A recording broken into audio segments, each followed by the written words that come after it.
Well students, आप लोगों का हमारे इस केमिस्ट्री क्लास में स्वागत है। आज हम लोग एक नया अध्याय के साथ मिले हैं और हम लोग आज एक नया टॉपिक शुरू करने वाले हैं, सरफेस केमिस्ट्री, जिसको कहते हैं हम लोग पृष्ठ रसायन। तो स्टूडेंट, आज से हम लोग पृष्ठ रसायन की शुरुआत कर रहे हैं।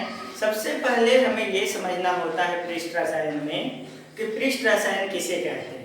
तो चलिए, पृष्ठ रसायन का मतलब क्या होता है या सरफेस केमिस्ट्री क्या होता है। तो देखिए, सरफेस से आपको पता ही है कि किसी भी ऑब्जेक्ट के ऊपर सरफेस की बात हम लोग कर रहे हैं, यानी कि रसायन विज्ञान की वह शाखा जिसमें हम लोग किसी भी पदार्थ के सतह पर होने वाली घटनाओं के बारे में अध्ययन करते हैं, उसे ही हम लोग क्या कहेंगे, पृष्ठ रसायन कहेंगे। और इस अध्याय में हम लोग मुख्य रूप से क्या क्या पढ़ेंगे उसके बारे में बात करेंगे। तो इस अध्याय में मुख्य रूप से हम लोगों को पढ़ना होगा किसी भी ऑब्जेक्ट के द्वारा किसी भी मटेरियल या फिर किसी भी पदार्थ के ऊपर, यानी उसके सरफेस के ऊपर किस तरह की घटनाएं होती हैं। उस घटनाओं में हम लोग अवशोषण देखेंगे, अधिशोषण देखेंगे, सॉर्प्शन देखेंगे। उसके बाद हम लोग विलयन के बारे में पढ़ेंगे, जैसे कोलाइडी विलयन के बारे में पढ़ेंगे, कोलाइड का कैसे निर्माण होता है और कोलाइड का कैसे निर्माण होता है। उसके साथ साथ हम लोग जो बाजार में उपलब्ध विभिन्न प्रकार के कोलाइड हैं, जैसे अभी आप बात करें हैंड वॉश की अगर बात करते हैं तो वो सोप का एक कोलाइड है। इन सब चीज़ों के बारे में हम लोग बात करेंगे, इमल्सन के बारे में बात करेंगे, विभिन्न प्रकार के विलयन के बारे में बात करेंगे कि कौन कौन से विलयन होते हैं, उनका क्या उपयोग है और किस तरह से हम लोग कोलाइड बनाने की प्रक्रिया को समझ पाएंगे, या फिर अगर कोई कोलाइड है तो उससे पदार्थ को कैसे मुक्त कर पाएंगे। इन सारी चीज़ों के बारे में हम लोग इस अध्याय में अध्ययन करने वाले हैं। तो देखिए, ये हमारे क्लास 12 का एक बहुत इंपॉर्टेंट टॉपिक है। यहाँ से भी क्लास 12 में मुख्यतः 5 से 6 नंबर के प्रश्न पूछे जाते हैं, 4 से 5 नंबर, 5 नंबर के आसपास, 5 से कम और 5 से ज़्यादा मिला जुला के प्रश्न आपके यहाँ से पूछे जाते हैं। तो चलिए स्टूडेंट, हम लोग सबसे पहले क्या करते हैं, सरफेस केमिस्ट्री यानी पृष्ठ रसायन को परिभाषित करते हैं। तो हम लोग क्या लिखेंगे, रसायन विज्ञान की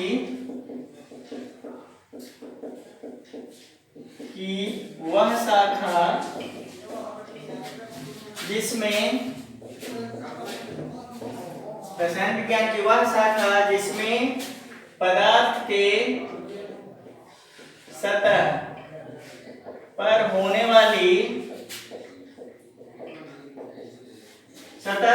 वाली घटनाओं के बारे में अध्ययन करते हैं,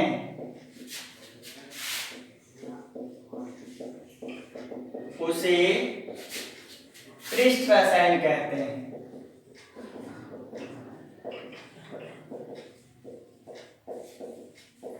चलिए, तो ये तो हो गया फिर पृष्ठ रसायन कहते किसमें है, किसको है। या फिर हम लोग जैसे ये आपका व्हाइट बोर्ड है, इस व्हाइट बोर्ड के ऊपर हमने क्या किया है कि इस इंक से इसके ऊपर लिखना शुरू किया, और जब हम इस पे लिखते हैं तो हमारा इंक इसके ऊपर चिपकता चला जाता है। तो इस सरफेस पे यानी इस पृष्ठ पे किस तरह की घटनाएं होती हैं, क्यों ये इंक इस पे चिपक जाता है। स्टूडेंट सोचिए, इस इंक की बजाय अगर हम लोग चाहें तो किससे लिखने की कोशिश करें, तो हम लोग इस पे चॉक से लिखने की कोशिश करें, तो क्या इस पे चॉक से लिखेंगे तो लिख पाएंगे? नहीं। जबकि आप ध्यान दीजिएगा, आपके क्लास में जो ग्रीन बोर्ड होता है या white board, sorry black board होता है, उस पे आप चॉक से लिखना चाहते हैं तो आसानी से लिख सकते हैं, जबकि आप इस व्हाइट बोर्ड पे चॉक से लिखने की कोशिश करेंगे तो नहीं लिख पाएंगे। तो आखिर क्या कारण है कि इंक से लिख रहे हैं तो इंक से आसानी से लिखा जा रहा है, जबकि चॉक से लिख रहे हैं तो चॉक से नहीं लिखा जा रहा है। इन सब घटनाओं के बारे में हम लोग यहाँ पे अध्ययन करने वाले हैं। तो कुछ टर्म्स हैं जिसके बारे में जब हम लोग जानेंगे तभी इन घटनाओं को अच्छी तरह समझ पाएंगे। तो चलिए कुछ टर्म्स के बारे में बात करते हैं। और सबसे पहला टर्म आता है यहाँ पे आपका एडजॉर्प्शन, जिसको हम लोग हिंदी में अधिशोषण कहते हैं।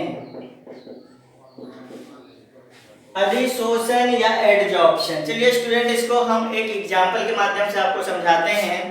जैसे ध्यान दीजिएगा कि आप चौक की बात करते हैं। चौक को जब हम एक इंक के डब्बे में डालते हैं। जैसे मान लिया जाए कि ये आपका एक बर्तन के अंदर आपने क्या रख लिया है, स्याही रख लिया है, इंक रख लिया। चलिए इसमें आपने क्या रख लिया, इंक रख लिया। अब इसमें आप क्या कर रहे हैं कि एक चौक को इसमें डाल रहे हैं, चौक जिससे कि आप लिखते हैं, चौक जिससे आप लिखते हैं उसको आपने इसमें डाला और फिर इसको बाहर निकाला। और आप बाहर निकालने पे क्या देखते हैं कि ये जो चौक का इतना भाग जो कि इंक के अंदर गया था वो उसका रंग कैसा हो जा रहा है, नीला हो जा रहा है। यानी कि जितने भाग को आपने इंक के अंदर डाला था उतना भाग किस रंग में परिवर्तित हो गया, नीले रंग में परिवर्तित हो गया, जबकि बाकी का रंग आपका कैसा है, उजला है।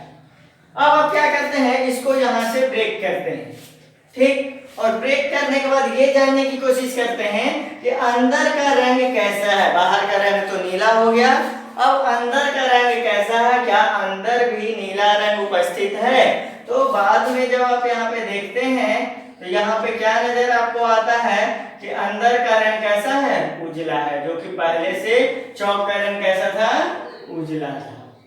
यानी हुआ क्या यहाँ पे कि जब आप इंक में डाले चौक को तो चौक की सतह पर इंक जो है वो चिपक गया और इसकी सतह पे चिपकने की वजह से चौक का जो रंग बाहरी ऊपरी सतह जो है वो कैसा हो गया, नीला हो गया, जबकि चौक के अंदर यह नीले रंग का इंक समावेशित नहीं कर पाया, घुस नहीं पाया, उसकी वजह से अंदर का रंग कैसा रहा, उजला ही रहा।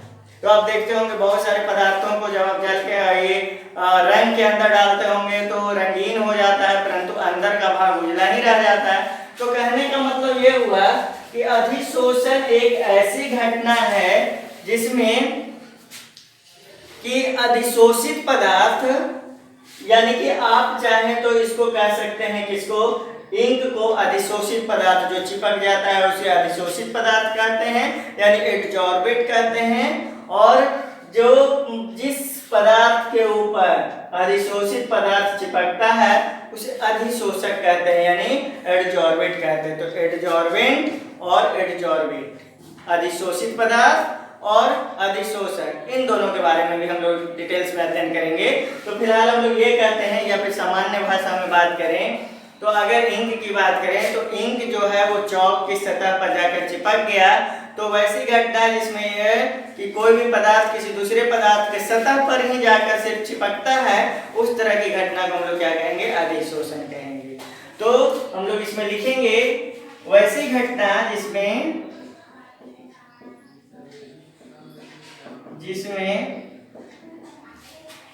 अधिशोषित पदार्थ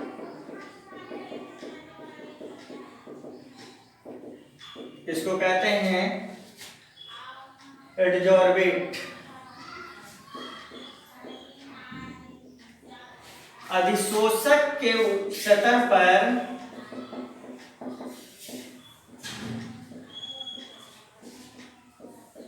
एडजॉर्बेंट की सतह पर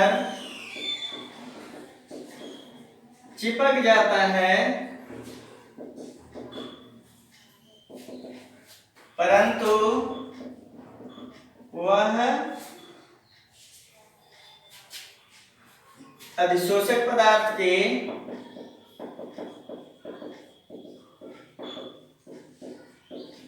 अंदर नहीं समा पाता है, उसे अधिशोषण कहते हैं।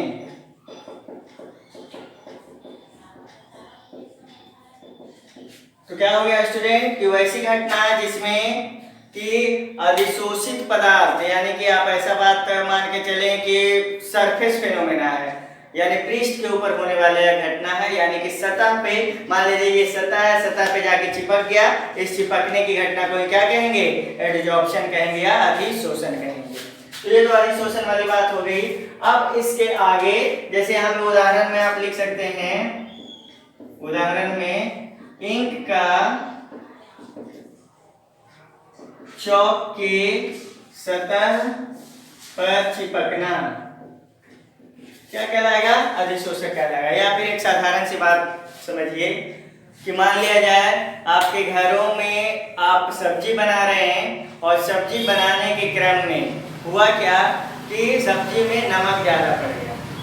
तो नमक ज़्यादा पड़ गया तो क्या हो गया, सब्जी ज़्यादा नमकीन हो गया। अब उस अवस्था में आप उसके नमक को कम करना चाहेंगे तो कैसे कम कर सकते हैं? तो आप सोचेंगे कि उसमें और पानी मिला दें, या फिर आप चाहेंगे कि उसमें हम क्या कर सकते हैं कि सब्जी की मात्रा बढ़ा दें। तो बिना सब्जी की मात्रा बढ़ाए हुए आप उसके नमक को कम कैसे कर सकते हैं? तो देखिए उस अवस्था में आपको करना क्या होगा, कोई भी ऐसा पदार्थ आप उसमें मिला सकते हैं जो कि नमक को अवशोषित कर ले, यानी नमक जो है वो उस पर चिपक जाए और चिपक के सब्जी से अलग हो जाए, तो सब्जी का नमकीन क्या हो जाता है, कम हो जाता है। तो वैसे क्या कर सकते हैं, जैसे एक उदाहरण स्वरूप मान के चलिए, मान लीजिए आप ये इंक लिए हैं और इस इंक में आप ना एक्टिवेटेड चारकोल यानी कि चारकोल को आप उसमें अगर डाल दें तो चारकोल क्या करेगा कि इस इंक को अपने ऊपर चिपका लेगा, और इंक को जब अपने ऊपर चिपका लेगा तो उससे क्या होता है कि उसका रंग जो है ये जितना नीला था वो नीला ना होके कैसा हो जाएगा कि फेड हो जाएगा, मतलब कि कम नीला नजर आने लगेगा। जैसे मिथिलीन ब्लू आप देखे होंगे प्रयोगशाला में उपयोग करते हैं जनरली, उसका रंग जो कैसा होता है, नीला होता है।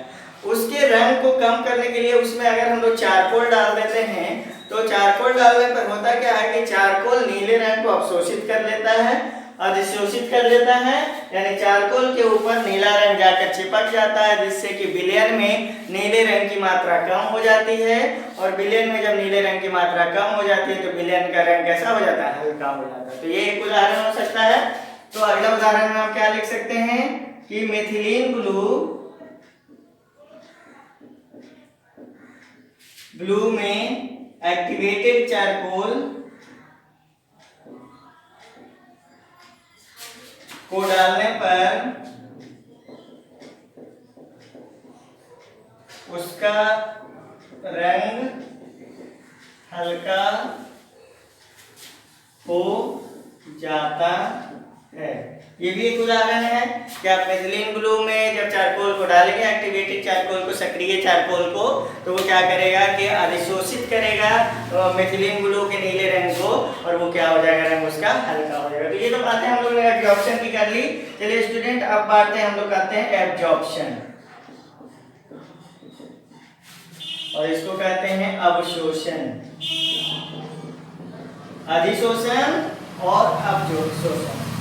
तो देखिए एब्जॉर्प्शन जस्ट इसका उल्टा है कि ये एक सरफेस फेनोमेना है, सिर्फ सरफेस पे चिपकने वाली घटनाएं हैं, जबकि अवशोषण का मतलब क्या होता है कि किसी भी पदार्थ में, मतलब मान लीजिए विलयन में आप किसी पदार्थ को डालिए और डालने के बाद कुछ देर उसको छोड़ दीजिए।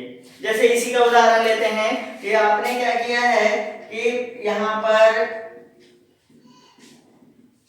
सपोज कीजिए आपने मिथिलीन ब्लू लिया है, और मिथिलीन ब्लू लिया है जिसका रंग कैसा है, नीला है। इस नीले मिथिलीन ब्लू में आपने क्या डाला है, तो सपोज कीजिए फिर से चॉक को डाल दीजिए,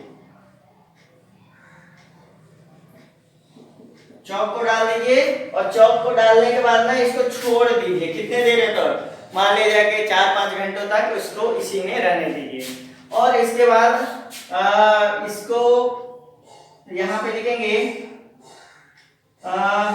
4 घंटों के उपरांत आपने क्या किया, इसको यहाँ से निकाला, किसको, चॉक को, और निकालने के बाद इस पे आपको इतना जितना दूर ये ढका हुआ, मतलब कि मिथिलीन ब्लू के अंदर था, इसका रंग तो आपको नीला नजर आएगा ही, लेकिन जब इसको आप यहाँ से तोड़ेंगे और तोड़ने के बाद जब आप देखेंगे तो क्या होगा कि बाहर का रंग तो नीला था ही, और बाहर के रंग के साथ साथ क्या हो गया, अंदर का रंग भी कैसा हो गया, नीला हो गया। यानी हुआ क्या कि काफी देर छोड़ देने के बाद चॉक ने मिथिलीन ब्लू के नीले रंग को अवशोषित किया। अवशोषित करने का मतलब पहले तो ये ऊपरी सतह पे चिपकेगा और उसके बाद धीरे धीरे करके इसके अंदर घुसना शुरू हो जाएगा।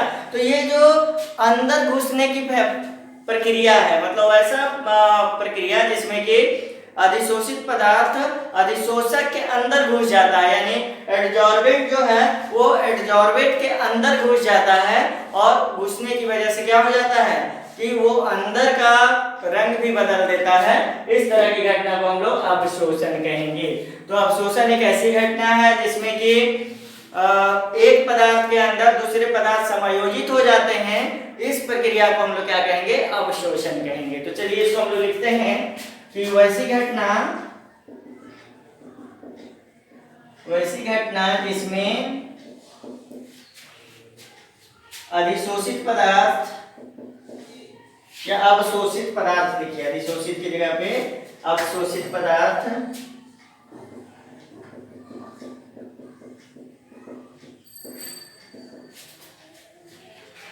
अवशोषक के अंदर समाहित हो जाता है, उसे अवशोषण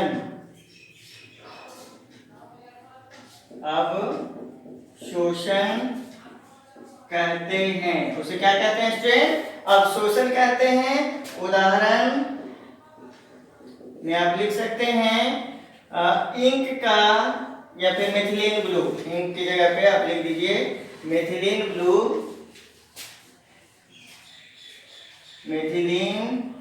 ब्लू का चौक के अंदर समा जाना, यानी मेथिलीन ब्लू का चौक के अंदर समा जाने की प्रक्रिया क्या कहला जाएगी, आपका अवशोषण कहला जाएगी। तो दोनों चीजें हम लोगों ने समझ लिया।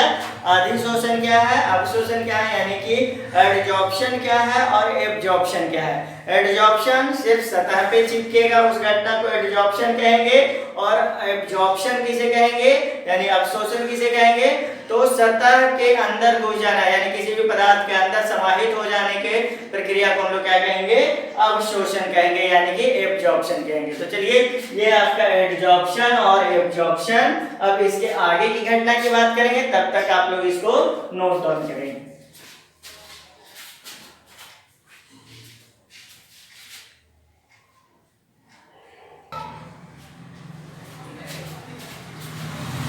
तो चलिए स्टूडेंट, अब हम लोग बात करेंगे सॉर्प्शन के बारे में, यानी शोषण के बारे में। अभी हम लोगों ने बात किया एडजॉर्प्शन यानी कि अधिशोषण, एब्जॉर्प्शन यानी अवशोषण के बारे में। तो देखिए शोषण क्या है या सॉर्प्शन क्या है, तो वैसी घटना जिसमें अधिशोषण और अवशोषण एक साथ संपन्न होती है, यानी कि हम लोग ऐसा बात बोल सकते हैं कि ऐसा घटना जिसमें कि एडजॉर्प्शन और एब्जॉर्प्शन दोनों एक साथ हो। यानी कि अगर किसी भी विलयन में आप किसी ठोस पदार्थ को डाल रहे हैं, तो उस अवस्था में क्या होगा कि ठोस पदार्थ में विलयन के कण जो है वो उसके सरफेस पे यानी सतह पे भी चिपकेंगे, और उसके साथ साथ क्या हो सकता है कि उसके साथ साथ सतह के अंदर भी प्रवेश कर जाए, यानी अधिशोषण और अवशोषण दोनों की प्रक्रिया हो जाएगी। इस घटना को हम लोग क्या कहेंगे, शोषण कहेंगे। तो हम लोग यहाँ पे लिखते हैं वैसी घटना जिसमें, या फिर घटना से अच्छा प्रक्रिया रह जाएगा तो या रहने दीजिए, वैसी घटना जिसमें अवशोषण यानी एब्जॉर्प्शन और अधिशोषण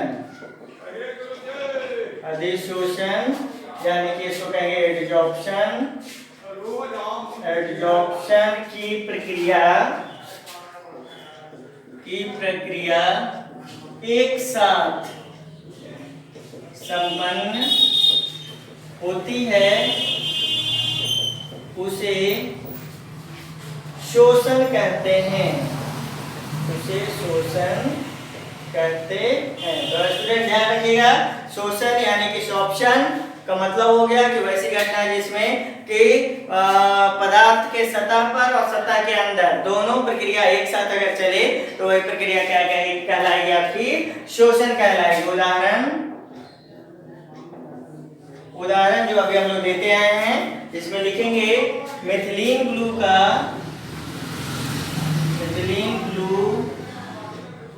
के कण का चौक के सतह पर तथा सतह के अंदर प्रवेश करना। दोनों घटनाएं हो गई हैं स्टूडेंट। पहली क्या कि मिथिलीन ब्लू चौक के सरफेस पे यानी सतह पे भी चिपक गया और सरफेस के अंदर भी घुस गया, तो ये क्या हो गया आपका शॉर्प्शन हो गया। अब चलिए अधिशोषण की विशेषता हम लोग यहाँ पे देखेंगे। अधिशोषण या फिर एडजॉर्प्शन की विशेषताएं। चलिए स्टूडेंट, तो अब हम लोग बात करेंगे एडजॉर्प्शन। देखिए हम लोग यहाँ पे मुख्य रूप से सतह पे होने वाली घटनाओं के बारे में जिक्र करना चाहते हैं, तो एडजॉर्प्शन की बातें हम लोग यहाँ पे नहीं करेंगे। जो भी बातें करेंगे किसके बारे में करेंगे, हम लोग एडजॉर्प्शन के बारे में करेंगे। तो चलिए स्टूडेंट, हम लोग यहाँ पे बात कर लेते हैं अधिशोषण यानी एडजॉर्प्शन की विशेषता क्या है। तो इसके बारे में हम लोग क्या बात कर रहे हैं कि तो सबसे पहले विशेषता अधिशोषण की अगर हम लोग बात करें तो ये सतह पे होने वाली घटनाएं हैं, पहली बात तो ये। दूसरी बात हम लोग ये कहेंगे यहाँ पे कि यह एक ऊष्माक्षेपी अभिक्रिया। ऊष्माक्षेपी अभिक्रिया का मतलब क्या होता है स्टूडेंट कि यह किसी भी पदार्थ पर जब कोई कण आकर चिपकता है तो उस कण का जो ऊष्मा है वो क्या हो जाता है कि घट जाता है, यानी ऊष्मा वहां से रिलीज हो रहा है, ऊष्मा वहां से निकल रहा है, अतः ये क्या है ऊष्माक्षेपी अभिक्रिया है। तो ये तो हो गई ऊष्माक्षेपी अभिक्रिया। पर दूसरी बात, तीसरी बात अगर आप बात करें कि सिस्टम का एंथैल्पी, सिस्टम का एंथैल्पी क्या होगा, इसमें घटेगा। एंथैल्पी का मतलब क्या होता है कि सिस्टम का जो ऊर्जा है वह ऊर्जा घटेगा कि बढ़ेगा। तो पूरे के पूरे सिस्टम की अगर बात करें तो पूरे सिस्टम का एंथैल्पी घटेगा। अगली बात अगर करें एंट्रोपी की अगर बात करें, यानी आप यहाँ पे अगर बात करना चाहें कि एंट्रोपी के साथ क्या होगा, तो एंट्रोपी घटेगा। यानी एंट्रोपी होता क्या है, रैंडमनेस होता है कि मतलब किसी भी पदार्थ के फ्री में घूमने की जो क्षमता होती है वही उसकी एंट्रोपी कहलाती है। यानी कि किसी भी पदार्थ का जो रैंडमनेस होता है, मतलब कोई जैसे ये आप इंक देख रहे हैं कि हमारे पास जो पेन है, ये पेन अभी हमारे यहाँ पे हमारे हाथों में फंसा हुआ है। अगर आप इसको छोड़ दें और ये इधर उधर घूमने लगे तो ये जो इधर उधर घूमने का जो रैंडमनेस इसमें आ गया, फ्री मूवमेंट का जो कंडीशन इसमें क्रिएट हो गया, वही उसका क्या कहलाता है एंट्रोपी। तो क्योंकि ये इस पे चिपक जा रहा है तो ये फ्री मूवमेंट यानी रैंडमनेस इसका खत्म हो जा रहा है, तो अतः इसका एंट्रोपी भी क्या हो जा रहा है, घट जा रहा है। तो एंथैल्पी घट जा रहा है, एंट्रोपी घट जा रहा है। एक जो थर्मिक फेनोमेना है, सतह पे होने वाली फेनोमेना है। तो चलिए इसके कुछ विशेषताओं के बारे में बात करेंगे। तो सबसे पहली विशेषता क्या होगी कि यह सतह पर होने वाली प्रक्रिया है, प्रक्रिया होती है। पहली बात तो ये लिखे स्टूडेंट। दूसरा लिखेंगे अधिशोषण में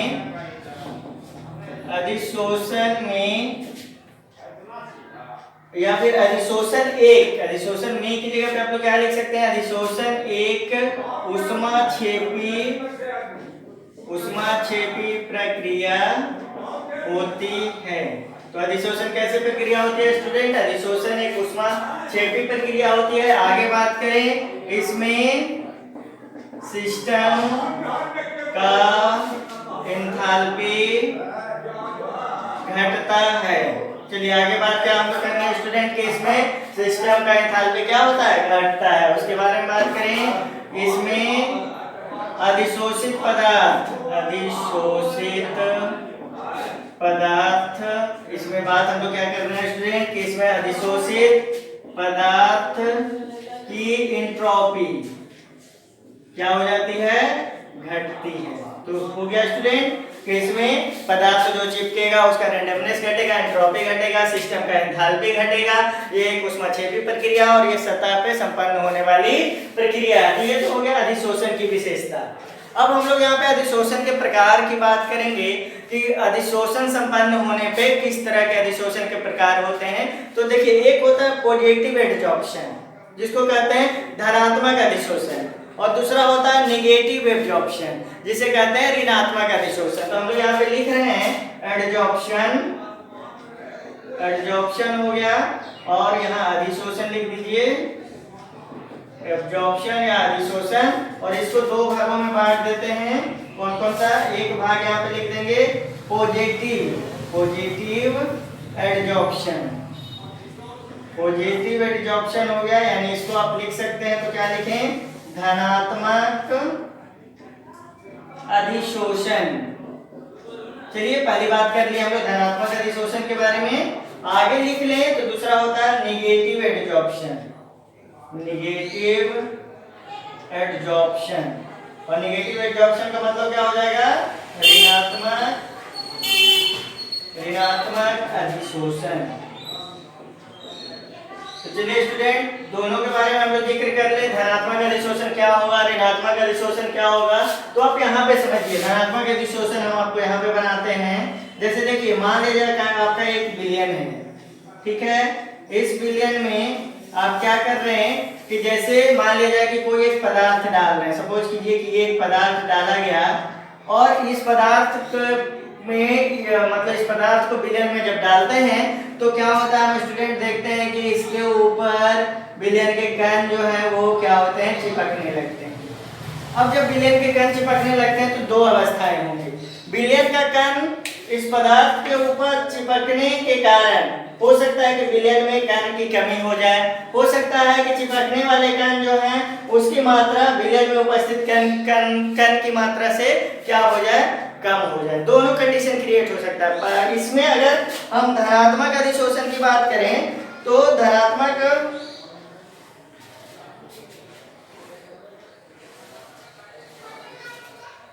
धनात्मक अधिशोषण की बात अगर हम लोग करते हैं स्टूडेंट, तो हम लोग यहाँ पे क्या करते हैं कि जैसे देखिए, ये जो एडजॉर्बेट है यानी कि अधिशोषक है, उसके सतह पे अगर चिपकने वाले अणुओं की संख्या बिलियन में उपस्थित अणुओं की संख्या से ज्यादा होता है, यानी कि ज्यादा एडजॉर्प्शन हो रहा है, तो वैसी घटना जिसमें एडजॉर्प्शन का रेट ज्यादा होता है, तो उस तरह की घटना को हम लोग क्या कहेंगे, धनात्मक एडजॉर्प्शन कहेंगे। यानी ध्यान दीजिए कि इसमें उपस्थित बिलियन में उपस्थित अणुओं की संख्या से पदार्थ के सतह पर उपस्थित अणुओं की संख्या अगर ज्यादा हो तो उस तरह के एडजॉर्प्शन को हम लोग क्या कहेंगे, पॉजिटिव एडजॉर्प्शन या धनात्मक अधिशोषण। तो यहाँ हम क्या लिख सकते हैं कि एडजॉर्बेट की सतह पर चिपकने वाले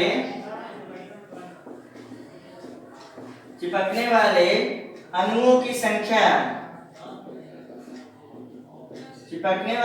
की संख्या अगर बिलियन में उपस्थित अणुओं की संख्या से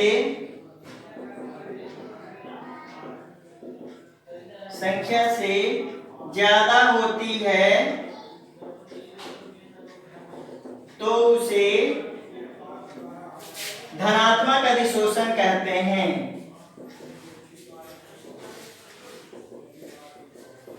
तो उसे क्या कहते हैं, धनात्मक अधिशोषण कहते हैं। तो ध्यान रखिएगा कि ऐसे जैसे सोचिए कि एग्जाम्पल मान लीजिए इस बिलियन में ना 100 अणु हैं, और ये अब जब आप इसमें चौक में डालें तो हो सकता है कि 60 अणु चौक के सतह पर चिपक जाए और 40 अणु ही बिलियन में रह जाए, यानी बिलियन का सांद्रण क्या हो जाए, कम हो जाए। तो एक तरह से हम लोग कह सकते हैं धनात्मक अधिशोषण की प्रक्रिया में बिलियन का सांद्रण जो होता है वह कमता है। तो यहाँ पे हम लिखेंगे इस प्रक्रिया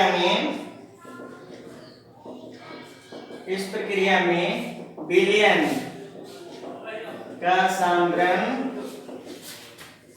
घटता है।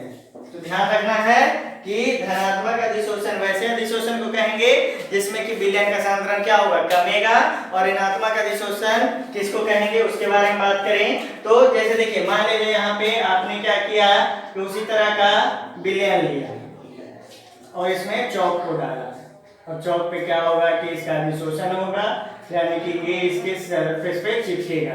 तो ये है आपका क्या, मिथिलीन ब्लू, और इसको ऐसे आप समझिए, और ये है आपका चौक। ठीक है, इसको आप ऐसे समझिए कि इस मिथिलीन ब्लू में टोटल कितने हैं, 100 अणु थे। ठीक है, कितने अणु थे, मिथिलीन ब्लू में ब्लू रंग के 100 अणु थे। जब आपने चौक डाला तो चौक डालने के बाद इसकी सतह पे 60 अणु आ गए, तो बिलियन में अब कितना बचा, सॉरी 40 अणु आ गए, तो बिलियन में कितना बचा, 60 अणु बचा। ध्यान रखिएगा, विलेन में पहले 100 अणु था मेथिलीन ब्लू का, और जब आप चौक उसमें डाले तो उसमें से 40 अणु चौक की सतह पर जाकर चिपक गया। तो अब विलेन में कितना बचा, 60 अणु बचा, और विलेन में 60 अणु बचा, इसका मतलब विलेन का सांद्रण इस चिपकने वाले अणुओं के सांद्रण की तुलना में ज्यादा है। तो इस तरह के एडजॉर्प्शन को हम लोग ऋणात्मक अधिशोषण कहेंगे, मतलब कि सॉल्यूशन का कंसंट्रेशन ज्यादा होगा इसकी तुलना में चिपकने वाले पदार्थ की तुलना में, तो उसे हम क्या कहेंगे, ऋणात्मक अधिशोषण कहेंगे। यहां पे लिखेंगे एडजॉर्प्शन, एडजॉर्बेट की सतह पर चिपकने वाले अणुओं की संख्या विलयन में उपस्थित अणुओं से जब कम होती है तो उसे ऋणात्मक अधिशोषण कहते हैं, ऋणात्मक अधिशोषण कहते हैं।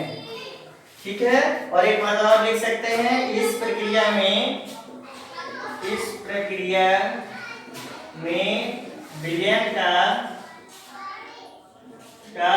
सांद्रण अधिशोषक से ज्यादा होता है। तो चलिए, ये हो गया ऋणात्मक अधिशोषण और धनात्मक अधिशोषण। धनात्मक अधिशोषण मतलब सामान्य भाषा में अगर बात करें तो चिपकने वाले पदार्थों की मात्रा ज्यादा होगी, विलयन में अणुओं की संख्या कम होगी, वो हो गया आपका धनात्मक अधिशोषण, मतलब अधिशोषण की मात्रा ज्यादा।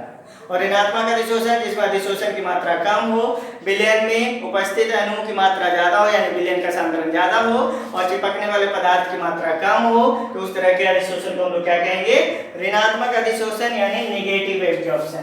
तो चलिए स्टूडेंट, ये पॉजिटिव एडजॉर्प्शन, ये नेगेटिव एडजॉर्प्शन, अब आप इसको नोट डाउन करेंगे।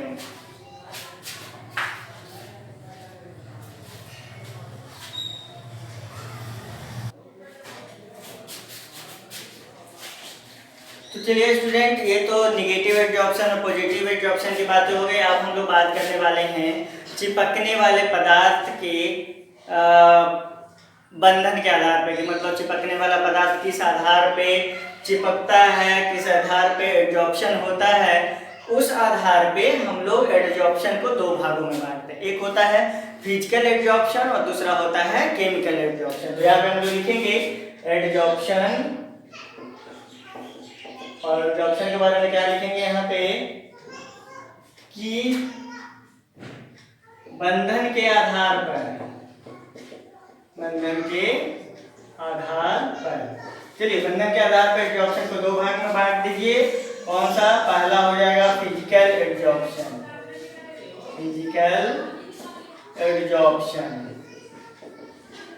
जिसको कहेंगे हम लोग भौतिक एडजॉर्प्शन को क्या कहते हैं, अधिशोषण। फिजिकल एडजॉर्प्शन हो गया, और दूसरा हो गया आपका केमिकल एडजॉर्प्शन। केमिकल एडजॉर्प्शन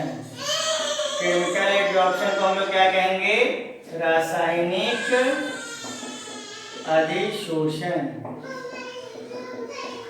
तो चलिए स्टूडेंट, हम लोग अधिशोषण में बनने वाले बंधन के आधार पे हम लोग एडजॉर्प्शन को दो भाग में बांट रहे हैं, अधिशोषण को दो भागों में बांटा जाता है। एक होता है फिजिकल एडजॉर्प्शन और दूसरा होता है केमिकल एडजॉर्प्शन। तो चलिए स्टूडेंट, सबसे पहले हम लोग बात कर लेते हैं फिजिकल एडजॉर्प्शन की। तो ये फिजिकल एडजॉर्प्शन क्या होता है, तो ध्यान दीजिएगा कि वैसा अधिशोषण जिसमें अधिशोषित पदार्थ सिर्फ कमजोर वान डेर वाल्स बलों के द्वारा अधिशोषक पदार्थ के ऊपर चिपके रहते हैं, उसे भौतिक अवशोषण कहते हैं, अधिशोषण कहते हैं, यानी फिजिकल एडजॉर्प्शन कहेंगे। जबकि रासायनिक अधिशोषण यानी केमिकल एडजॉर्प्शन क्या होगा कि वैसा अधिशोषण, वैसा एडजॉर्प्शन जिसमें कि चिपकने वाले पदार्थ चिपकाने वाले पदार्थ के मतलब ऐसा करेंगे एडजॉर्बेंट जो होगा वो एडजॉर्बेंट के साथ एक रासायनिक बंधन के द्वारा जुड़ा हुआ, किसी तरह का रासायनिक बंधन हो सकता है, हाइड्रोजन बंधन हो सकता है, आयनिक बंधन हो सकता है, सहसंयोजक बंधन हो सकता है, या फिर आप बात करें तो पोलरिटी वाला बंधन हो सकता है, जिसको कि आप क्या कहते हैं कि ध्रुवीय आकर्षण बल के द्वारा यहाँ पे बंधन बन सकता है। तो तरह तरह के रासायनिक बंधन के द्वारा अगर एडजॉर्बेंट जो है वो एडजॉर्बेंट के ऊपर चिपका हुआ होता है तो उस तरह के प्रक्रिया को हम लोग क्या कहेंगे, केमिकल एडजॉर्प्शन कहेंगे। तो यहाँ पे हम लोग लिखते हैं वैसा एडजॉर्प्शन जिसमें एडजॉर्बेंट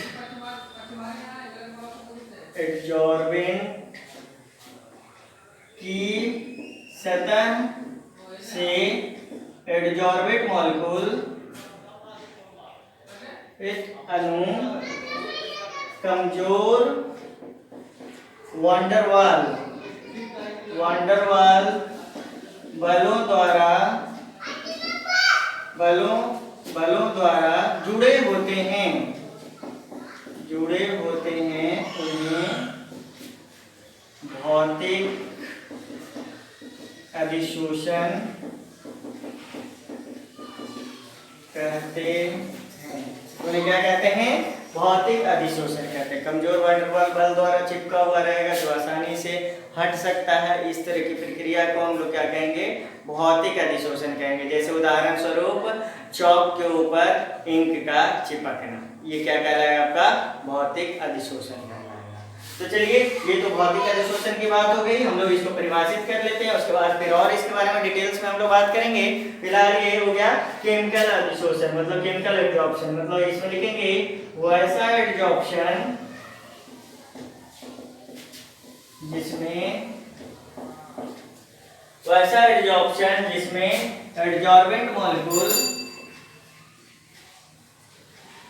एडजॉर्बेंट की सतह पर एडजॉर्बेट अणु मजबूत रासायनिक बंधन द्वारा जुड़े होते हैं, उन्हें केमिकल एडजॉर्प्शन कहते हैं। केमिकल एडजॉर्प्शन कहते हैं। उदाहरण देखिए इसका, उदाहरण में लिखिएगा आप लोग, निकेल की सतह पर हाइड्रोजन गैस का चिपकना, ये उदाहरण हो जाएगा आपका केमिकल एडजॉर्प्शन का। और अगर फिजिकल एडजॉर्प्शन की बात करें तो इधर उदाहरण लिखेंगे हम लोग क्या, कि कपड़े के धूल या फिर कपड़े के गंदगी के साथ, कपड़े के गंदगी का कपड़ों के ऊपर चिपकना। तो चलिए स्टूडेंट, आज हम लोगों ने डिफाइन किया एडजॉर्प्शन के बारे में, मुख्यतः सरफेस केमिस्ट्री में यानी पृष्ठ रसायन में एडजॉर्प्शन की बात मतलब हम लोग सतह के बारे में बात करते हैं, सतह पे होने वाली घटनाओं के बारे में बात करते हैं। उसके बाद हम लोगों ने बात किया एडजॉर्प्शन के बारे में यानी अधिशोषण के बारे में, फिर हम लोगों ने बात किया एब्जॉर्प्शन के बारे में यानी अवशोषक के बारे में, और फिर हम लोगों ने बात कर लिया एब्जॉर्प्शन के बारे में। उसके बाद हम लोगों ने बात किया कि विभिन्न प्रकार के अधिशोषण, जिसमें हमने पॉजिटिव एडजॉर्प्शन की बात की, निगेटिव एडजॉर्प्शन की बात की। उसके बाद हम लोगों ने बात किया यहाँ पे एडजॉर्प्शन को हम लोग किस तरह से उसके चिपकने वाले पदार्थ के बंधन के आधार पे दो भागों में बांट सकते हैं, जैसे फिजिकल एडजॉर्प्शन हो गया, केमिकल एडजॉर्प्शन हो गया। तो चलिए स्टूडेंट, इसको नेक्स्ट क्लास में हम लोग डिटेल्स में पढ़ेंगे। फिजिकल एडजॉर्प्शन क्या होता है, उसकी विशेषताएं क्या होती है, केमिकल एडजॉर्प्शन की विशेषताएं क्या होती है, इन सब चीजों के बारे में 1 by 1 करके हम लोग डिटेल्स में अगले क्लास में में पढ़ेंगे। तो चलिए स्टूडेंट, आप लोग यहाँ तक इसको नोट डाउन करेंगे और नोट डाउन करने के बाद हम लोग अगले क्लास में मिलेंगे। Okay, that's all from today. आज के लिए हम लोग इतना ही, नेक्स्ट क्लास में मिलते हैं। Okay student, thanks for watching this video.